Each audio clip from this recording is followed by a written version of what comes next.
The house stood at the end of Maple Street, shrouded in shadow. It was a looming Victorian mansion, its paint peeling, its windows like vacant eyes. No one dared to approach it. Legends whispered about the old house. They spoke of a tragedy, a family lost, and a room that remained forever locked. The rusty gate creaked open with a groan, as if warning them to turn back. The overgrown lawn rustled with unseen life. A sense of unease settled over them. The air grew heavy and the sunlight seemed to dim as they approached the house. Still, they pressed on, their curiosity outweighing their fear. "I dare you to go inside," Jake challenged, a mischievous glint in his eye. Max hesitated, his gaze fixed on the darkened windows. What if there's someone or something in there? Emily, undeterred, stepped onto the porch. The floorboards creaked ominously beneath her weight. "Don't be such scaredy cats. Come on." With a shared look of apprehension, Jake and Max followed her. The air inside the house was thick with dust, and the silence was broken only by the sound of their own breathing. The musty smell of decay filled their nostrils. Cobwebs clung to every surface, and shadows danced in the faint light that filtered through the grimy windows. Room by room, they explored the house. Each room was empty, filled with the remnants of a life long gone. Then, at the end of a long, dark hallway, they found it, the locked room. The door was made of heavy oak, and a tarnished brass padlock held it fast. An air of palpable coldness emanated from beneath the door, sending shivers down their spines. "This is it," Max whispered, his voice trembling. "This is the room." Jake, determined to appear brave, rattled the doorknob. "It's locked, but I bet I can get it open."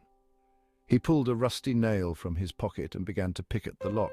Suddenly, Emily gasped. "Look!"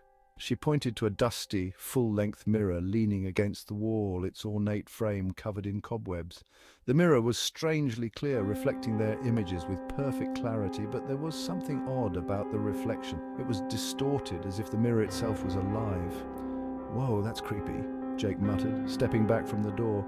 Emily, mesmerized, reached out and touched the glass. "It's cold."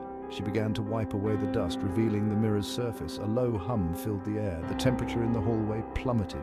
All three kids could feel their hearts pounding in their chests. Section 5. Emily is gone. As Emily wiped the glass, the mirror began to glow. The hum grew louder, vibrating through the floorboards and into their very bones. A swirling vortex of energy appeared within the mirror's depths, its ethereal light illuminating the hallway with an eerie glow. "What's happening?" Max cried, backing away in terror. Suddenly, a ghostly hand reached out from the swirling vortex, its spectral fingers closing around Emily's wrist. Emily screamed.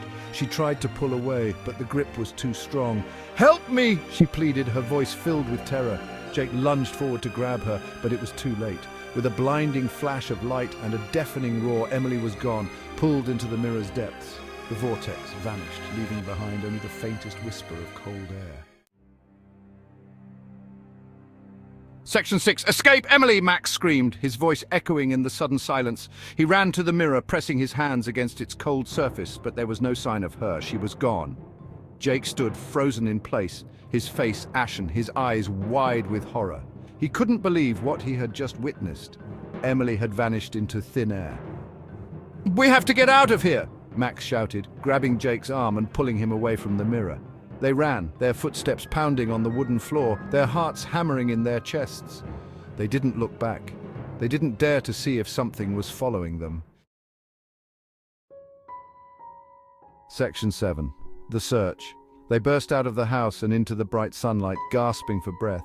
They stumbled down the overgrown lawn, not stopping until they reached the safety of the street. "We have to tell someone," Max said, his voice trembling. "We have to go back for Emily," but Jake shook his head, his face pale. "No way, Max, we can't go back there. It's too dangerous." They argued for a while longer, but in the end Jake refused to go back to the house. He had seen enough. He didn't want to risk his own safety, even for Emily. They went to the police, but no one believed their story. The police searched the house, but they found no sign of Emily. They dismissed the boy's tale as a childish prank, a figment of their overactive imaginations. Section 8. The Presence. Days turned into weeks, and weeks turned into months. Emily was never seen again. Life went on, but for Jake and Max, the memory of that day continued to haunt them. They couldn't shake the feeling that Emily was still trapped somewhere, lost in the mirror's depths. And sometimes, late at night, when the wind howled and the shadows danced, they thought they could hear her voice calling out to them, a faint whisper from beyond the veil. The house on Maple Street remained, a constant reminder of their terrifying experience. No one ever dared to enter it again, but sometimes passers-by would catch a glimpse of a shadowy figure in an upstairs window, a flicker of movement that vanished as quickly as it appeared. And in the dead of night, when the moon was full and the wind whispered through the trees, a low hum could be heard emanating from the old mansion, a chilling reminder of the secrets that lay hidden within its walls.